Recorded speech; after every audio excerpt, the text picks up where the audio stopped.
The shrill blare of the tow truck siren pierced the stillness of the night, jolting Sarah out of a restless sleep. She bolted upright, heart pounding, and peered out the window to see the massive vehicle creeping down her street, its yellow lights flashing ominously. Cursing under her breath, Sarah threw on a robe and rushed outside, praying she wasn't too late.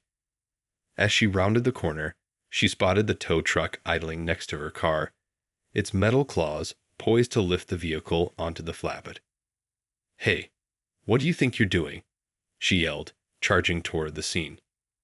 The tow truck driver, a burly man with a perpetual scowl, glared at her. "Impounding this vehicle. It's parked illegally." "Illegally? This is my driveway," Sarah protested, her voice laced with panic. She knew the relentless Homeowners Association, HOA, had been cracking down on supposed parking violations, but this was beyond absurd. "Sorry, ma'am. Orders are orders." The driver reached for the controls, preparing to hoist her car onto the truck. Without hesitation, Sarah stepped in front of the vehicle, planting her feet firmly on the ground. "You're not taking my car. I'm calling the police." The driver let out a gruff laugh. "Go ahead.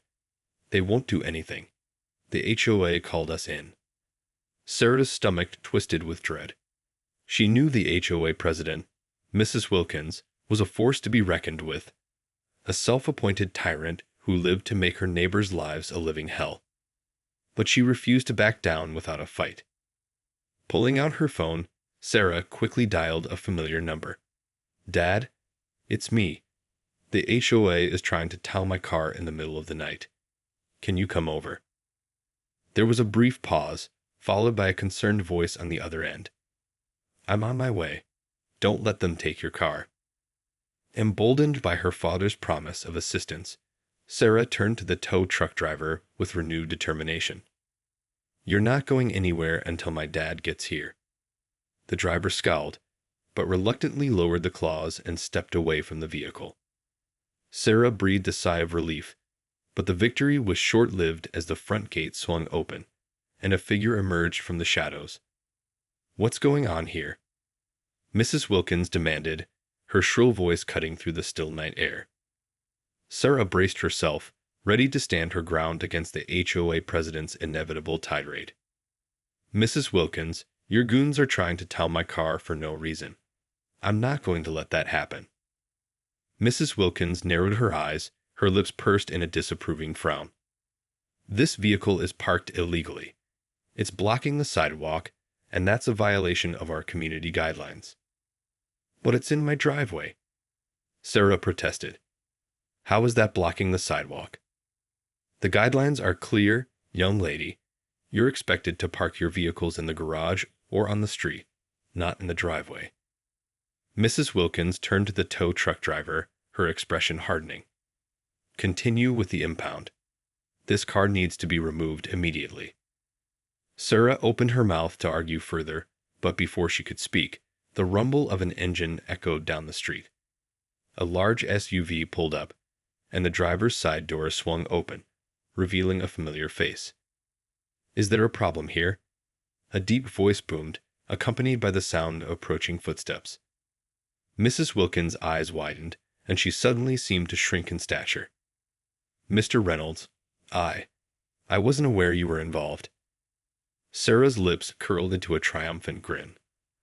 Her father, the city's respected building inspector, had arrived to the rescue. Mr. Reynolds strode purposefully toward the scene, his imposing presence commanding the attention of all present. Sarah watched as Mrs. Wilkins visibly wilted under his stern gaze. "I believe my daughter has already made it clear that this is her property and her vehicle," Mr. Reynolds said, his voice calm but firm. "Is there a reason you're attempting to have it towed in the middle of the night?" Mrs. Wilkins swallowed hard, her composure visibly shaken. "Well, you see, Mr. Reynolds, the vehicle is parked illegally, and it's our duty as the HOA to enforce our community guidelines." "Illegally?" Mr. Reynolds scoffed. "This is her driveway, is it not?" "Yes, but—" Mrs. Wilkins hesitated, her eyes darting around nervously. Then I fail to see how it could be considered an illegal parking violation. Mr. Reynolds crossed his arms, his gaze unwavering. The tow truck driver shifted uncomfortably, clearly unsure of how to proceed. Sarah couldn't help but feel a surge of satisfaction as she watched a normally formidable Mrs. Wilkins crumble under her father's authoritative presence. Mrs. Wilkins, I believe you, and I need to have a discussion about the HOA's interpretation of the community guidelines, Mr. Reynolds said, his tone laced with a hint of warning. I'd hate to have to report any overzealous enforcement actions to the city council. Mrs. Wilkins' face paled, and she stammered, That won't be necessary, Mr. Reynolds. I'm sure we can find a reasonable solution to this matter. See that you do, Mr. Reynolds replied, his voice brooking no argument. He turned to the tow truck driver and said, You can go. This vehicle is not going anywhere. The driver hesitated for a moment, then reluctantly climbed back into the truck and started the engine. As the tow truck rumbled away, Mrs. Wilkins shot Sarah a venomous glare before hurrying back toward the gated entrance. Sarah let out a relieved sigh, her shoulders sagging as the adrenaline began to wear off. Thanks, Dad. I don't know what I would have done if you hadn't shown up. I'm just glad I got here in time, Mr. Reynolds said, placing a reassuring hand on his daughter's shoulder. These HOA tyrants need to be reined in, and I won't stand for them harassing my family. Sarah nodded, her mind still racing with the events of the night. Do you really think we can do anything about the HOA's overzealous enforcement? We'll certainly try, Mr. Reynolds said, his brow furrowing in determination. This isn't the first time they've overstepped their bounds, and it won't be the last. But I'm not about to let them bully you or anyone else in this neighborhood. As they headed back inside, Sarah couldn't help but feel a sense of gratitude and pride. Her father had once again come to her rescue, and she knew that with his support, she had a fighting chance against the HOA's oppressive tactics. But even as the immediate crisis had been averted, Sarah couldn't shake the feeling that this was just the beginning of a much larger battle. The following morning, Sarah awoke to the sound of urgent knocking at her front door. Rubbing the sleep from her eyes, she hurried to answer it, only to find her neighbor, Mrs. Garcia, standing on her doorstep, her face a mask of worry. Sarah, have you heard the news? Mrs. Garcia blurted out, her voice trembling. No. What's wrong? Sarah asked, her heart sinking as she braced herself for the worst. The HOA is threatening to fine me for having my flower bed too close to the sidewalk, Mrs. Garcia said, wringing her hands. They say it's a safety hazard, and they're going to start fining me if I don't remove it by the end of the week. Sarah felt a surge of indignation. That's ridiculous. Your flower bed has been there for years, and it's never been a problem before. Mrs. Garcia nodded, her eyes brimming with unshed tears. I know, but you know how Mrs. Wilkins is. She's been cracking down on everything, and she won't listen to reason. Sarah's mind raced as she tried to come up with a solution. Have you tried talking to her? Of course, but she just told me that the rules are the rules, and that I have to remove the flowers or face a hefty fine, Mrs. Garcia said, her voice quivering. Sarah knew that Mrs. Wilkins was not the type to back down easily. The HOA president had a well-earned reputation for being inflexible and unwilling to compromise, no matter how unreasonable her demands might be. Don't worry, Mrs. Garcia, Sarah said, placing a comforting hand on her neighbor's arm. I'll talk to my dad. He's the city building inspector, and he's not going to let the HOA bully you. Mrs. Garcia's face lit up with hope. Do you really think he can help? I'm sure of it, Sarah replied, her voice filled with conviction. If anyone can stand up to Mrs. Wilkins, it's my dad. Without wasting any time, Sarah hurried to her father's office, determined to enlist his help in the fight against the HOA's latest overreach. When she arrived, Mr. Reynolds was already deep in discussion with a group of city officials, but he quickly excused himself when he saw the urgency in his daughter's expression. What's wrong, Sarah? he asked, his brow furrowed with concern. Sarah quickly explained the situation with Mrs. Garcia's flower bed, watching as her father's expression darkened with each passing word. "This is exactly the kind of abuse of power I've been warning the city council about," Mr. Reynolds said, his voice laced with frustration. "The HOA has gone too far, and it's time we put a stop to it." He turned to one of the officials and said, "I want a full investigation into the HOA's enforcement practices, starting immediately. This can't be allowed to continue." The official nodded, a determined look on his face. "Consider it done, Mr. Reynolds. We'll get to the bottom of this and put a stop to any unlawful or unethical actions by the HOA." Sarah felt a surge of relief and gratitude.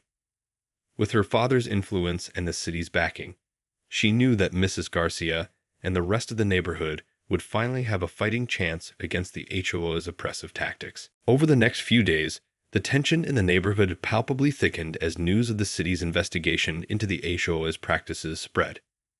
Sarah could feel the anxious energy in the air, with her neighbors casting wary glances toward the gated entrance and whispering furtively amongst themselves.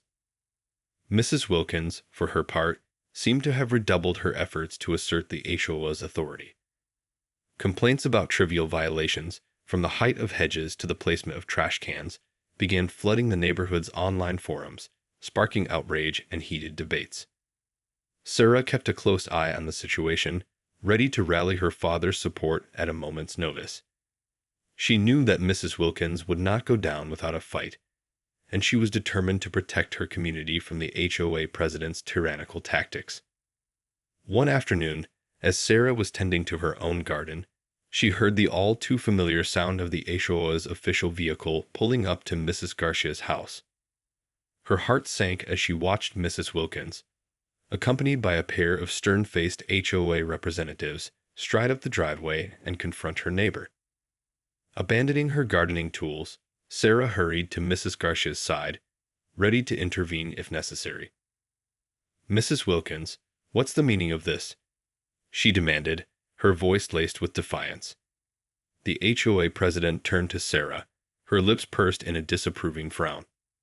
"Miss Reynolds, I'm here to ensure that Mrs. Garcia complies with our community guidelines. Her flower bed is in violation, and she has been given ample time to remove it." "But you can't do this," Sarah exclaimed, her anger rising. "My father is already looking into the HOA's enforcement practices, and he won't stand for this kind of bullying." Mrs. Wilkins' eyes narrowed, and she straightened her posture, radiating an air of unyielding authority. "Mr. Reynolds may be the city building inspector, but he has no jurisdiction over the HOA's internal affairs. We are well within our rights to enforce our community guidelines, and that is precisely what we intend to do." She gestured to the two representatives, who began moving toward Mrs. Garcia's flower bed, their expressions grim. Sarah stepped in front of them, her hands raised in a gesture of protest. "You're not touching those flowers. I won't let you." Mrs. Wilkins let out a harsh, mirthless laugh. "And what do you plan to do, Miss Reynolds?" "Physically obstruct us." Sarah's heart raced as she weighed her options. She knew that physically confronting the HOA representatives would only make the situation worse, but she couldn't bear the thought of letting them destroy Mrs. Garcia's beloved flower bed. Just as she was about to speak, a familiar voice rang out from the street. "What's going on here?" Sarah felt a surge of relief as she turned to see her father striding toward them, a stern expression on his face. Mrs. Wilkins' confident demeanor wavered, and she swallowed hard. "Mr. Reynolds, we were just—" "I know exactly what you were doing," Mr. Reynolds interrupted, his voice cutting through the tension like a knife. "And I can assure you, it's going to stop.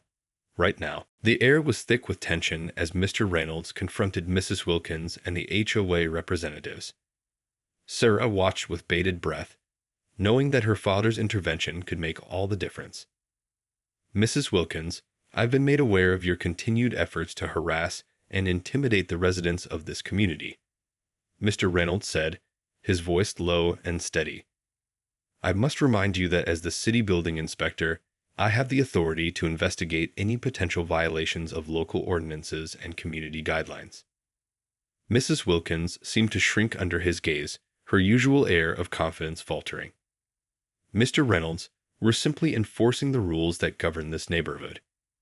Surely you can understand the necessity of maintaining order and consistency. Maintaining order.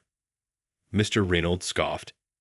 From where I'm standing, it looks more like you're abusing your power to bully and oppress the very people you're supposed to serve. He turned to the two HOA representatives, his expression stern. I suggest you return to your office and reconsider your tactics.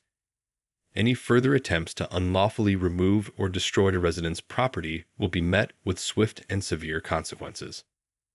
The representatives exchanged uneasy glances, then hurriedly retreated to their vehicle, leaving Mrs. Wilkins to face Mr. Reynolds alone. Mr. Reynolds, I can assure you that we are simply upholding the standards set forth in our community guidelines, Mrs. Wilkins insisted, her voice wavering slightly. Guidelines that appear to be deliberately vague and open to arbitrary interpretation, Mr. Reynolds countered.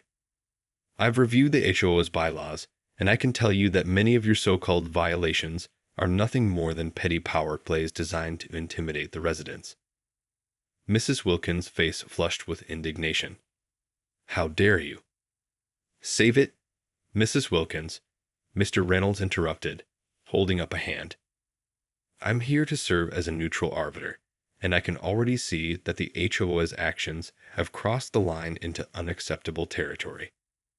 He turned to Sarah and Mrs. Garcia, his expression softening. I want you both to know that I will be working closely with the City Council to review and revise the HOA's guidelines and enforcement practices. No more bullying, no more harassment. From this point forward, the residents of this community will be treated with the respect and fairness they deserve. Sarah felt a surge of relief and gratitude, while Mrs. Garcia's face lit up with hope. Mrs. Wilkins, on the other hand, looked as if she had been sucker-punched, her usual composure crumbling under the weight of Mr. Reynolds' unwavering authority. As the HOA representatives drove away, defeated, Sarah couldn't help but feel a sense of triumph. Her father had once again come to the rescue, standing up to the tyranny of the HOA and restoring a semblance of justice to the neighborhood. But even as the immediate crisis had been averted, Sarah knew that the battle was far from over.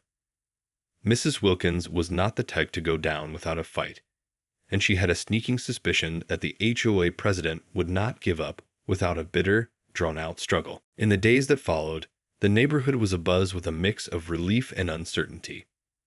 While residents celebrated the temporary reprieve from the HOA's heavy-handed tactics, there was an underlying sense of unease, as everyone wondered what Mrs. Wilkins and the HOA might do next.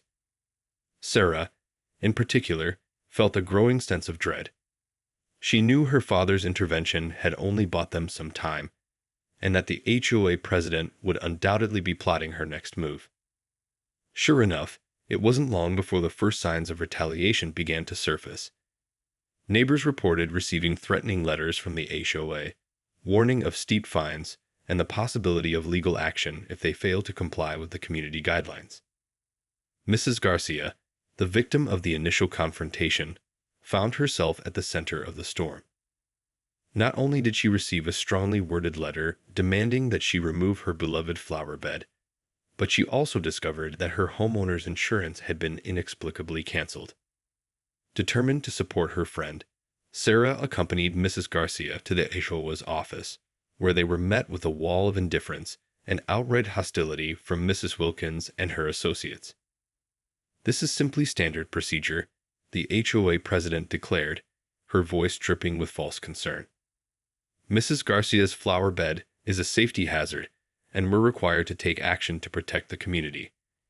As for the insurance issue, well, that's entirely out of our control. Sarah's blood boiled, and she had to fight the urge to lash out. This is retaliation, pure and simple. You're punishing Mrs. Garcia for standing up to your bullying tactics. Mrs. Wilkins' lips curled into a thin, humorless smile. I have no idea what you're talking about, Miss Reynolds. We're simply enforcing the rules that everyone in this community has agreed to follow. Agreed to follow? Sarah scoffed. More like forced to comply with your dictatorial edicts. Before the confrontation could escalate further, Mr. Reynolds stepped in, his presence commanding the attention of all in the room. Mrs. Wilkins, I've been reviewing the HOA's actions, and I must say, I'm deeply concerned by what I've found, he said, his voice stern and unyielding. This latest attempt to punish Mrs. Garcia is nothing short of retaliation, and I won't stand for it. He turned to the HOA representatives, his gaze unwavering. I've already spoken with the city council, and they've agreed to launch a full investigation into the HOA's practices. Any further attempts at harassment or intimidation will be met with immediate legal action. Mrs. Wilkins' face turned an unattractive shade of red, and she sputtered, "You can't do this. The HOA has the right to enforce its own rules and regulations. Not when those rules and regulations are being used to oppress the very people they're supposed to serve," Mr. Reynolds countered. "I suggest you and your associates tread very carefully from this point forward." With that, he ushered Sarah and Mrs. Garcia out of the office, leaving a fuming Mrs. Wilkins in their wake. As they walked away, Sarah couldn't help but feel a sense of cautious optimism. Her father's intervention had once again staved off the HOA's attempts at retaliation, but she knew that the battle was far from over. Mrs. Wilkins was not the type to go down without a fight, and Sarah steeled herself for the inevitable showdown to come. In the weeks that followed, the tension in the neighborhood reached a fever pitch as the city's investigation into the HOA's practices progressed. Sarah watched with a mix of anxiety and anticipation, knowing that the outcome of this battle would have far-reaching consequences for her community. Mrs. Wilkins, true to form, continued her campaign of harassment and intimidation, despite her father's warnings. Residents reported receiving increasingly threatening letters, and some even found their personal belongings vandalized or damaged.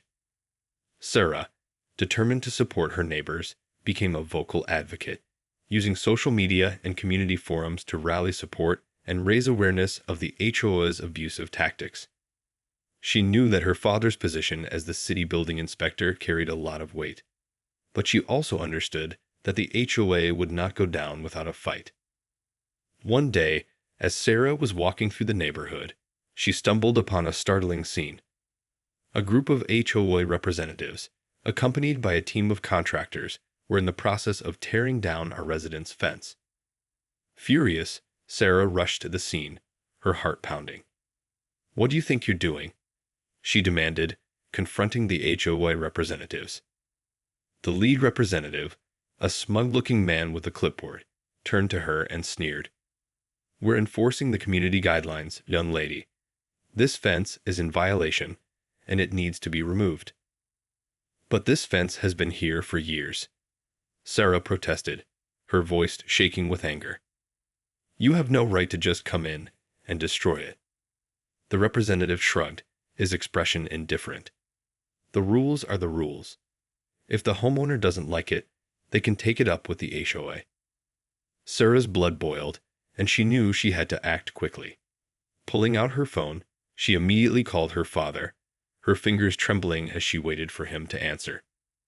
"Dad, you need to get down here now," she yelled into the receiver. "The HOA is destroying a resident's fence, and they won't stop."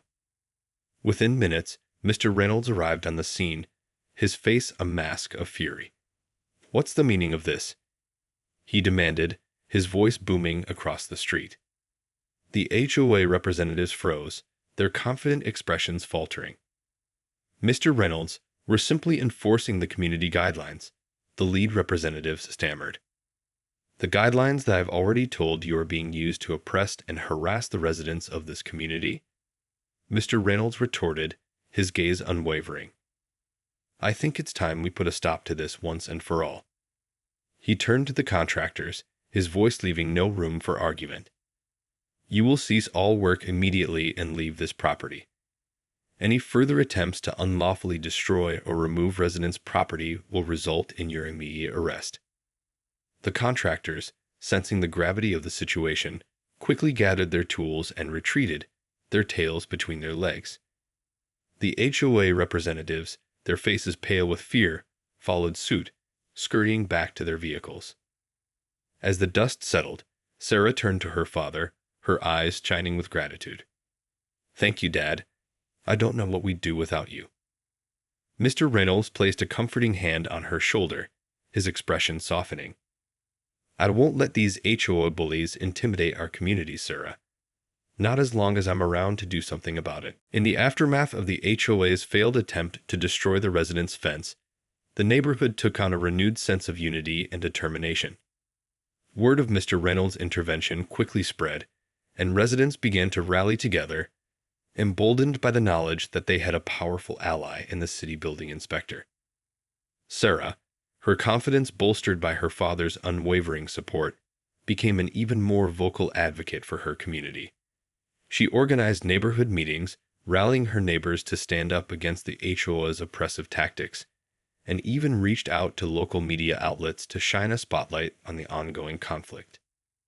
Mrs. Wilkins, meanwhile, was becoming increasingly unhinged, her desperation to maintain her grip on the community palpable. She lashed out at residents, issuing harsh fines and threatening legal action, but her efforts were met with growing resistance and defiance. As the city's investigation into the HOA's practices neared its conclusion, tensions reached a boiling point. Mrs. Wilkins, realizing that her reign of terror was coming to an end, made one final, desperate attempt to assert her authority. It happened on a sunny afternoon as Sarah was tending to her garden. A sleek black SUV pulled up to the curb, and Mrs. Wilkins emerged, her face contorted with rage. "Miss Reynolds, you and your father have meddled in the affairs of this community for the last time," she spat, her voice dripping with venom. Sarah straightened up, her expression unperturbed. "I'm simply defending my neighbors against your unlawful and unethical actions, Mrs. Wilkins. You can't bully us anymore." "We'll see about that," Mrs. Wilkins hissed, her eyes narrowing. "I have a court order to seize your property. This house is now under the control of the HOA." Sarah's heart raced, but she refused to back down. "You can't do that. My father is the city building inspector, and he's been investigating your practices. You have no legal grounds to take my home." Mrs. Wilkins let out a harsh, mocking laugh. "Oh, but I do. You see, I've been working behind the scenes, pulling strings and calling in favors. Your father's investigation has been conveniently delayed, and the city council is now under my control." She gestured to a pair of burly men who had emerged from the SUV, their expressions grim. "These gentlemen are here to ensure that my orders are carried out. I suggest you gather your belongings and leave, Miss Reynolds, before things get unpleasant." Sarah's mind raced, her panic rising, but before she could react, a familiar voice cut through the tense silence. "I'm afraid I can't allow that, Mrs. Wilkins." Everyone turned to see Mr. Reynolds striding toward them, his expression stern and resolute. "Mr. Reynolds, what a pleasant surprise," Mrs. Wilkins said, her voice dripping with false sweetness. "I'm afraid this is a private matter between the HOA and the residents of this community." "On the contrary, Mrs. Wilkins," Mr. Reynolds said, his voice calm but unyielding. "This is a matter of public concern, and as the city building inspector, I have a duty to protect the rights and property of the residents under my jurisdiction." He turned to the two men, his gaze unwavering. "You will leave this property immediately, or you will be arrested for trespassing and attempted unlawful seizure of private property." The men hesitated, their bravado faltering under Mr. Reynolds' authoritative presence. Mrs. Wilkins, her face flushed with rage, opened her mouth to protest, but Mr. Reynolds raised a hand, silencing her. "This is over, Mrs. Wilkins. The City Council has reviewed the findings of my investigation, and they have unanimously voted to dissolve the HOA and revoke your authority. Your reign of terror is at an end." As the defeated HOA representatives retreated, Sarah felt a surge of relief and gratitude, her faith in her father's unwavering commitment to justice and fairness renewed. The battle with the HOA had been long and arduous, but in the end, the residents of the community had emerged victorious, thanks to the steadfast determination and tireless efforts of Mr. Reynolds. Sarah knew that the road ahead would not be an easy one, as the fallout from the HOA's collapse would undoubtedly bring new challenges. But with her father by her side, and her community united in their newfound sense of empowerment, she was confident that they could weather any storm that came their way.